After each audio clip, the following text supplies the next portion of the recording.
नहीं नहीं, नेता है, भारत सरकार के मंत्री रहे, हम सब बात का सब शब्दों का प्रयोग नहीं करेंगे, लेकिन उनकी इच्छा है। वो जब उनकी इच्छा थी इस पार्टी में, उनकी अब इच्छा नहीं है। यही क्या झारखंड में है क्या कुछ करके? नीतीश जी ने जो प्रस्ताव रखा है, अभी कांग्रेस के प्रभारी भी आए थे, अविनाश पांडे जी भी कह रहे थे कि हम लोग रायपुर में इस पर जरूर विचार करेंगे। देखिए, हम बार बार हमारे नेता कहते हैं कि अगर भारतीय जनता पार्टी को इस देश में रोकना है तो भारतीय जनता पार्टी के विरोधी जो मत हैं उनको एकमत करना होगा। जो बड़े बड़ी पॉलिटिकल पार्टियां हैं वो सब वोटों का जो बिखराव होता है उससे भारतीय जनता पार्टी को फायदा होता है।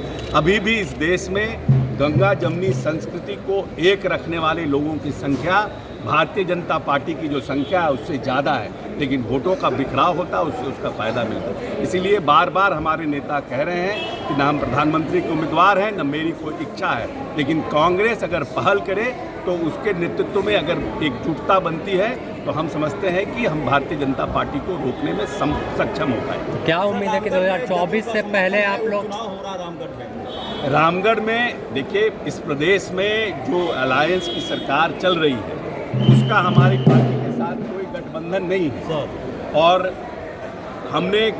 हमारा कोई पॉलिटिकल अलायंस उनके साथ नहीं है, लेकिन बृहत राजनीतिक इंटरेस्ट को देखते हुए इस राज्य के बृहत जो पॉलिटिकल इंटरेस्ट है, जो बार बार हमारे नेता कहते हैं कि बड़े राजनीतिक गोल को अचीव करने के लिए जो अलायंस को इस समय जो रामगढ़ में उपचुनाव हो रहा है, जनता दल यूनाइटेड के शीर्ष नेता ने जो कांग्रेस उम्मीदवार है उसको समर्थन देने का निर्णय किया। सर, ठिकानों पर क्या कहना चाहिए? कांग्रेस सरकार है वहाँ। देखिए, ये भारतीय जनता पार्टी का जो केंद्रीय नेतृत्व है, इसका बार बार बहुत से लोगों ने इस पर चर्चा की है। ये उनकी कार्यप्रणाली का लगातार वो बैठकें कर रहे हैं, शोकआउट की भी बातें हो रही थी कि पार्टी उन्हें पार्टी के रैंक एंड फाइल का कोई भी व्यक्ति हो जो पार्टी के में काम करता है वो पार्टी के सशक्त नेता के तालमेल से ही पार्टी में काम करता है। जब तक पार्टी में अनुशासन नहीं रहेगा पार्टी आगे नहीं बढ़ सकती। नेता तो बहुत होते हैं हर एक राजनीतिक दल में, चाहे वो भारतीय जनता पार्टी हो, चाहे वो भारतीय राष्ट्रीय कांग्रेस हो, चाहे रीजनल कोई भी पार्टी हो, उसमें नेताओं की कमी नहीं है।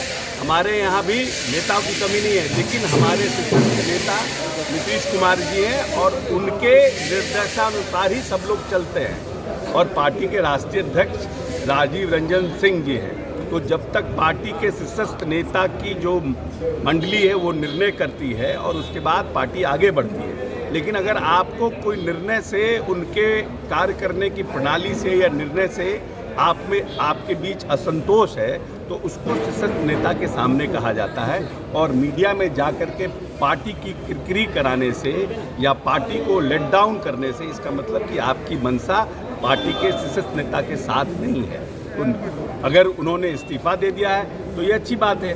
3 बार उपेंद्र कुशवाहा जी इस पार्टी में आए, माननीय नेता नीतीश कुमार जी ने उनको विरोधी दल का नेता बनाया। पहली बार विधायक बने थे और विरोधी दल का नेता बनाया। दूसरी बार जब वो पार्टी से चले गए तो फिर उनको राज्यसभा बनाया, फिर पार्टी छोड़कर चले गए तो फिर जब आए तो उनको MLC बनाया और पार्लियामेंट्री बोर्ड का चेयरमैन बनाया। तो माननीय नेता ने उनको पूरी तरह से सम्मान दिया और सम्मान किया, मगर उनको लगता है कि वो कुछ और चाहते थे नेता से, तो ये उनको बात करना चाहिए। महत्वाकांक्षी होना अच्छी बात है, अति महत्वाकांक्षी होना अच्छी बात नहीं है।